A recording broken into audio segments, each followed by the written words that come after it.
Hello everyone, कैसे हैं आप सब। आई होप आप सब बहुत अच्छे हो गए। तो चलिए आज हम पढ़ने वाले हैं क्लास 5th की मैथ्स का chapter number 2, shapes and angles. तो चलिए फिर स्टार्ट करते हैं। चैप्टर की स्टार्टिंग में वो एक दो बहनें हैं, रोहिणी और मोहिनी, उनसे स्टार्ट हो रही है, उनकी कहानी से स्टार्ट हो रही है। तो फिर पढ़ते हैं। Rohini and Mohini are twin sisters. Rohini और मोहिनी जो है वो जुड़वा बहनें हैं। They love doing the same things. उन लोगों को एक जैसी चीज़ें करना बहुत पसंद है। One day when they were making shapes with match stick, Shaila give them a challenge.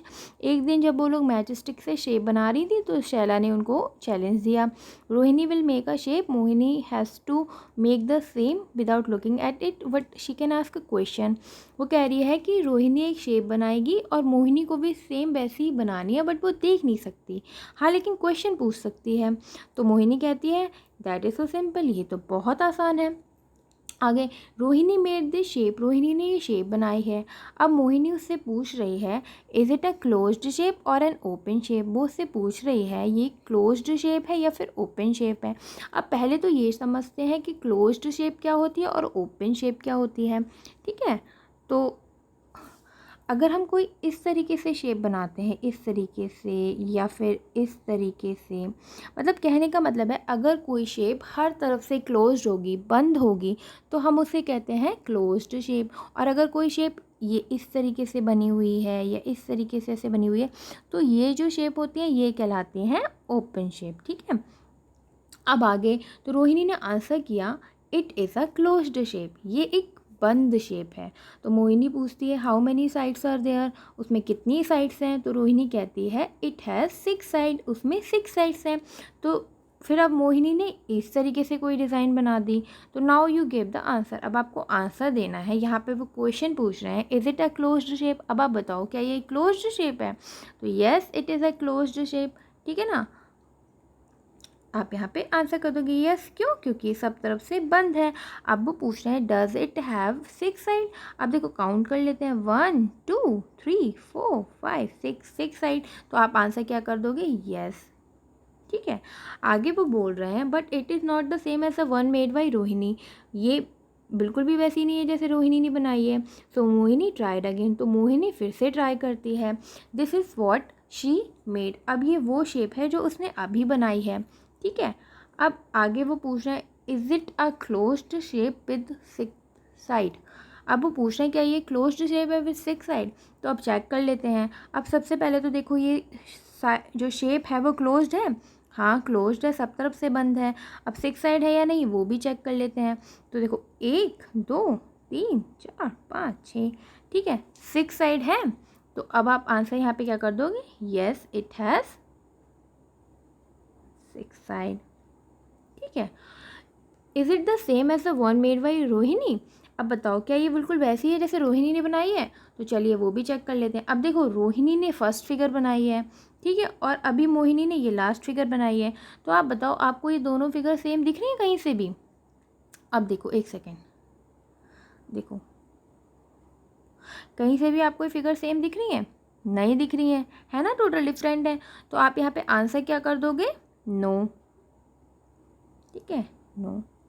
अब आगे वो कह रहे हैं is there some way to say in what way the shapes are different.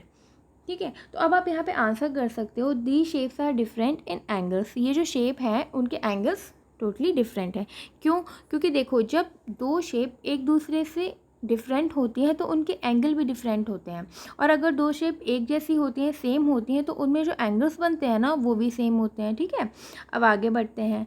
Mohini tried again but got different shape. Mohini फिर से try करती है बट हर बार उससे एक डिफरेंट ही शेप बन जाती है। तो gas and make 2 more shapes Mohini could have made. अब आपको क्या करना है, गैस करना है और दो और शेप बनानी है जो हो सकता है कि मोहिनी ने भी बनाई हो। तो देखिए अब यहाँ पे हम लोगों को 6 साइड से 2 शेप बनानी है। तो एक हम कुछ इस तरीके से बना सकते हैं, इस तरीके से, इस तरीके से, और एक हम ये 6 साइड्स इस तरीके से। ठीक है, एक हम ऐसे 2 ट्रायंगल को इस तरीके से जोड़ के बना सकते हैं। ठीक है, देखो ये तो मैंने आपको बता दिया। अब आपके दिमाग में इससे भी अलग कोई शेप आती है तो आप वो बना दीजिएगा। ठीक है, आगे बढ़ते हैं। Mohini is not now tired of trying and ask Shaila what to do. अब जो मोहिनी है वो थक गई है बार बार ट्राई कर करके, तो वो शैला से कहती है अब तुम बताओ हम क्या करें। तो वो कहती है Shaila, if you ask for the angle that the match stick make at the corner you can do it. वो कह रही है कि अगर तुम मैच स्टिक के कॉर्नर पे जो एंगल्स बने हैं वो पूछ लो तो शायद तुम लोग ये डिज़ाइंस या ये जो शेप है वो बना सकते हो। तो मोहिनी कहती है oh, so let us look for the angle. अब एंगल होते क्या हैं, देखो फॉर एग्जांपल मैंने ये कोई रेक्टेंगल बनाया है, ठीक है, रेक्टेंगल बनाया तो रेक्टेंगल के जो कॉर्नर्स है ये जो यहाँ मिल रहे हैं, जहाँ मिल रहे हैं वहाँ पर एक एंगल बन रहा है, यहाँ पर यहाँ पर यहाँ पर यहाँ पर ये एंगल बन रहा है। तो ये एंगल है कौन से, ये है 90 एंगल। मतलब एल शेप में यहाँ कॉर्नर पे जो एंगल बनता है वो होता है 90 डिग्री का, और हम इसको क्या कहते हैं, और हम इसको कह देते हैं राइट एंगल। हम इसको राइट एंगल भी बोल देते हैं, ठीक है। उसके अलावा जब हम इस तरीके से इसकी राइट हैंड साइड की तरफ यहाँ यहाँ यहाँ यहाँ जाते हैं ना, तो ये जो होते हैं ये लेस देन राइट एंगल होते हैं। और अगर हम उसके लेफ़्ट साइड में यहाँ यहाँ यहाँ यहाँ यहाँ जो एंगल बनते हैं वो जितने भी होते हैं वो सारे इस तरफ वो सारे होते हैं मोर देन 90 या मोर देन राइट एंगल, ठीक है। आगे बढ़ते हैं। Look at the angles marked in the shape, can you see the difference. अब इन एंगल्स, ये जो शेप है उनके एंगल्स को देखो। अब आप बताओ आपको कोई डिफरेंस दिखाई दे रहा है। ये तो एक जो पहली नंबर की इमेज है वो रोहिणी ने बनाई है, और बाकी की जो दो हैं वो जो पहली है वो रोहिणी ने बनाई है, और बाकी की जो दो हैं वो मोहिनी ने बनाई है। अब आप बताओ आपको कोई डिफरेंस दिखाई दे रहा है। अभी मैंने बताया था जब शेप डिफरेंट होती है तो एंगल भी डिफरेंट होते हैं, और जब शेप सेम होती हैं तो उनमें जो एंगल्स बनते हैं वो सेम होते हैं। अब देखो ये तीनों की तीनों जो शेप बनी हुई है वो डिफरेंट है, तो सीधी सी बात है कि उनमें जो एंगल बनेंगे वो भी डिफरेंट होंगे, ठीक है। तो आप यहाँ पे आंसर कर सकते हो, by seeing the figure we can say that the each figure has different shape and different angle, ठीक है। चलो आगे बढ़ते हैं। आगे वो क्वेश्चन पूछ रहे हैं, look at the shape and answer the angle marked in dash colour is the biggest angle. वो पूछ रहे हैं कि इसमें जो एंगल मार्क करे हुए हैं इस इमेज में उसमें आपको बताना है कि कौन से कलर का एंगल है जो बिगेस्ट है। अब हम अगर फिगर को देखें तो देखो जो वाइट कलर का एंगल यहाँ पे बन रहा है ये भी छोटा है, ये भी छोटा है, ये भी छोटा है एज़ कम्पेयर टू इस वाले एंगल के, ठीक है। ये जो एंगल बन रहा है ना यहाँ पर ये वाले ये बड़े बन रहे हैं, तो आप यहाँ पे आंसर कर दोगे ब्लैक कलर, ठीक है, ब्लैक कलर। आगे वो क्वेश्चन पूछ रहे हैं, are the angles marked with yellow equal. आपको बनाना है कि येलो कलर से जो मार्क करे हुए इन्होंने एंगल बनाए हैं वो इक्वल है कि नहीं है। अभी मैंने बताया था कि जब दो शेप जो होती है वो सेम होती हैं तो उनमें जो एंगल बनते हैं ना वो बिल्कुल सेम होते हैं। अब देखो ये वाली फिगर और ये वाली फिगर सेम है। अब येलो कलर का एंगल उन्होंने पूछा है, येलो कलर का कहाँ है, यहाँ पे बन रहा है और यहाँ पे बन रहा है, तो ये दोनों जो एंगल हैं वो सेम होंगे। अब वो पूछ रहे हैं, यहाँ पे आंसर आप कर सकते हो यस। आगे वो बोल रहे हैं, are the angles marked with green equal. अब ग्रीन कलर से कौन सा बन रहा है, ये वाला बन रहा है और ये वाला बन रहा है। फिर से वही, दोनों शेप सेम है तो एंगल भी सेम होगा, तो आंसर यस। आगे वो बोल रहे हैं, are the angle mark with the blue equal. अब देखो ये दोनों शेप जो है वो सेम है कि नहीं है, सेम है, तो जो एंगल ब्लू कलर का ये बन रहा है ये सेम होंगे या नहीं होंगे, सेम होंगे, तो आप आंसर क्या कर दोगे यस, ठीक है। अब हम आगे बढ़ते हैं। आगे वो कह रहा है, 4 different angles are marked in 4 colour. 4 angles इसमें दे रखे हैं, वो 4 कलर डिफरेंट 4 कलर से मार्क्ड हैं। Can you find other angle which are the same as the one marked in red, mark them in red, do this for the other colour. वो पूछ रहे हैं कि जो 4 डिफरेंट कलर से इन्होंने एंगल मार्क कर रखे हैं वो उसके जैसे ही सेम एंगल्स अगर हैं तो आप उनको भी मार्क करिए सेम कलर से, ठीक है। अब सबसे पहले बात करते हैं, अभी मैंने आप लोगों को बताया था कि शेप सेम होगी तो एंगल भी सेम होगा। अब देखो ये वाली शेप और ये वाली शेप सेम है, तो ये जो ग्रीन कलर का एंगल यहाँ बना हुआ है वो ये वाले एंगल के सेम होगा या नहीं होगा, होगा ना, ठीक ऐसे ये वाली फिगर और ये वाली फिगर सेम है, तो ये जो रेड कलर का बन रहा है वो यहाँ पे जो बन रहा है उसकी सेम होगा, और ये जो येलो कलर का बन रहा है वो यहाँ पे बनने वाले येलो कलर से सेम होगा। सेम उसी तरीके से ये वाली फिगर और ये वाली फिगर सेम है ना, तो यहाँ पर ये जो ब्लैक कलर का बन रहा है वो यहाँ पे बनने वाले ब्लैक के इक्वल इक्वल होगा। ठीक है, समझ में आया ना। अब चलो आगे बढ़ते हैं। आगे वो कह रहे हैं कि you know there are angles in the letter of our name too. वो बोल रहे हैं कि हमारे नाम के जो लेटर्स होते हैं उनमें भी एंगल्स होते हैं। फॉर एग्जांपल यहाँ पे एक नाम दिया हुआ है सुखमान, ठीक है। अब वो कह रहे हैं in my name there are 11 right angles and there are also 10 angles less than a right angle। मतलब वो कह रहे हैं कि इस नाम जो सुखमान लिखा हुआ है उसमें 11 तो राइट एंगल है और 10 जो है वो लेस देन राइट एंगल है। अब कैसे हैं चलो चेक कर लेते हैं। अब जो एस लिखा हुआ है इसको देखो ऐसे देखते हैं, देखो एस में यहाँ पर एक राइट एंगल है, यहाँ पर एक राइट एंगल है, यहाँ पर एक राइट एंगल है, यहाँ पर एक राइट एंगल है। कितने हो गए 4। अब देखो ये 5 6, ये वाला राइट एंगल है, ये नहीं है। अब देखो एच में देखते हैं, एच को यहाँ पे बना लिया। अभी मैंने बताया था एल शेप जब बनती है ना तो ये राइट एंगल बनता है। अब देखो यहाँ पर ये एल शेप बन रही है तो ये राइट एंगल, ये राइट एंगल, ये भी राइट एंगल, ये भी राइट एंगल। अभी तक कितने होते 6, ये कितना हुआ 7 8 9 10। अब 10 हो गए। एक और हमें ढूंढना है। अब देखो ये जो एम बना हुआ है ना, एम में ये यहाँ पर ये राइट एंगल बना हुआ है ना, ये राइट एंगल यहाँ पर, तो ये हो गया 11। ठीक है, तो अब हमें मिल गए 11 राइट एंगल। अब वो बोल रहे there are also 10 angle less than right angle. अब 10 लेस देन राइट एंगल ढूंढ लेते हैं। तो देखो एक ये यहाँ पर 1 2 3, उसके बाद देखो 4 5। ठीक है, अब देखो ए में यहाँ पर ये बन रहा है 1 2 3, तो टोटल कितने हो गए 1 2 3 4 5 6 7 8, देखो 9 और 10 हो गए लेस देन राइट एंगल। ठीक है, अब आगे वो एक्सरसाइज उन्होंने दी हुई है, right 3 name using straight line and count the angle. अब उन्होंने बोला है कि आपको कोई 3 नेम लिखने हैं स्ट्रेट लाइन से और उसके बाद उसमें right angle, more than right angles और लेस देन राइट एंगल्स निकालने हैं। अब देखो यहाँ पर मैंने मीरा, रीना और वलन करके 3 नाम लिखे हुए हैं और उसके राइट एंगल, मोर देन और लेस देन राइट एंगल भी मैंने लिखे हुए हैं। फिलहाल आप ये वाली एक्सरसाइज खुद से करने की कोशिश करना और उसके बाद उसके आंसर यहाँ से मैच करके देखना। ठीक है, चलो फिर आगे बढ़ते हैं।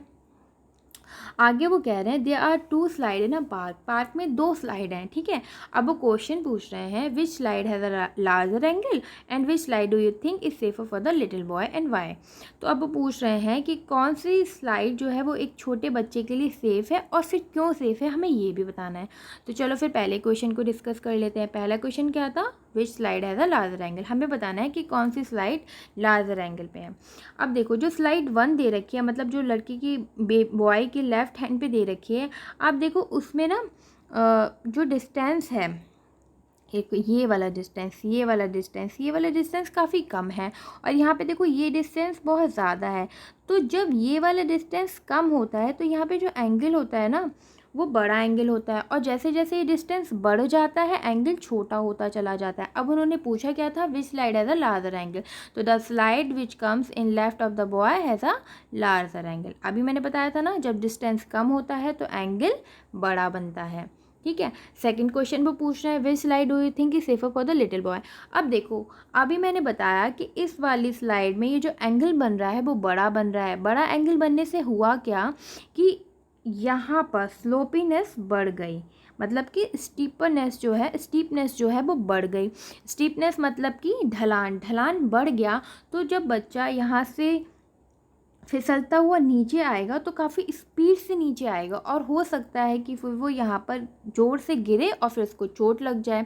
वहीं ये जो दूसरी स्लाइड दे रखी है इसमें डिस्टेंस बहुत ज़्यादा है तो उससे क्या हुआ, ढलान या फिर स्टीपनेस कम हो गई। तो उससे जब बच्चा स्लाइड करता हुआ नीचे आएगा तो स्पीड कम होगी तो वो स्लोली नीचे आएगा, तो उससे वो गिरेगा नहीं और उसको चोट नहीं लगेगी। तो हम यहाँ पे आंसर करेंगे the slide which come in the right is safer because slide on the left of the boy is steeper than the other. ठीक है, अब नेक्स्ट चलते हैं। नेक्स्ट वो पूछ रहे हैं right what kind of angle is made by the hands at this time and also right the time. यहाँ पे वो पूछ रहे हैं कि घड़ी में जो हैंड्स बने हुए हैं उनके बीच में एंगल क्या है उसका नाम बताओ, साथ ही टाइम क्या हो रहा है आपको वो भी बताना है, ठीक है। तो अभी मैंने ये जो घड़ी दे रखी है इनको मैंने नंबर्स में डिवाइड कर लिया है, मतलब नंबर्स दे दिए हैं, ये 1 नंबर, ये 2 नंबर, ये 3 नंबर, ये 4 नंबर, ये 5 नंबर। तो चलो अभी देखो मैंने आप लोगों को बताया था कि ये वाला होता है राइट एंगल, ठीक है, ये एंगल होता है राइट एंगल। उसके बाद जब लेस देन आता है तो वो मैंने बता दिया कि लेस देन राइट एंगल हो जाता है, और जब मोर देन आया 90 से तो मैंने बता दिया कि मोर देन राइट एंगल। लेकिन इनको बोलते क्या है, इनके नाम क्या होते हैं, इनके नेम क्या होते हैं। तो लेस देन राइट एंगल जो होता है उसको बोलते हैं अक्यूट एंगल, और जो मोर देन राइट एंगल होता है उसको बोलते हैं ऑब्ट्यूज एंगल, ठीक है। क्यों मैं आपको यहाँ पे ये चीज़ क्यों बता रही हूँ, क्योंकि उन्होंने नेम पूछे हैं, एंगल्स के नेम पूछे हैं। अब चलो देखते हैं फिगर नंबर 1 में एक घड़ी का जो हैंड है वो है 7 पे और दूसरा है 5 पर। तो अब आप बताओ कितना टाइम हो रहा है, 25 मिनट पास्ट 7, ठीक है। टाइम क्या हुआ 25 मिनट पास्ट 7, ठीक है। तो अब एंगल क्या बन रहा है, एंगल लेस देन 90 बन रहा है। अब लेस देन 90 को मैंने क्या बताया था, अक्यूट एंगल, ठीक है। उसके बाद सेकंड वाली वॉच में आप देखते हैं, सेकंड वाली वॉच में एक 1 हैंड है 8 पे एंड सेकंड है 3 पर। तो टाइम क्या हुआ क्वार्टर पास्ट 8। अगर एंगल की बात करें तो एंगल मोर देन 90 बन रहा है। मोर देन 90 को हमने क्या बताया था, ये एंगल ऐसे बन रहा है ना मोर देन 90, तो हमने इसको क्या बताया था, ऑब्ट्यूज एंगल बताया था। तो हम यहाँ पे लिख देंगे ऑब्ट्यूज एंगल। अब थर्ड वॉच की बात करते हैं। यहाँ पर एक हैंड है 9 पर, एक हैंड है 2 पर। देखो ये ऐसे, तो कितना बड़ा है 90 से, है ना, बड़ा है।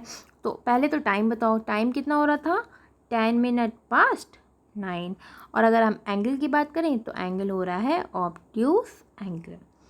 4 नंबर की इमेज में बात करते हैं, उसमें एक हैंड है 9 पर और दूसरा है 5 पर। अगर हम टाइम की बात करें तो टाइम हो रहा है 25 मिनट पास्ट 9।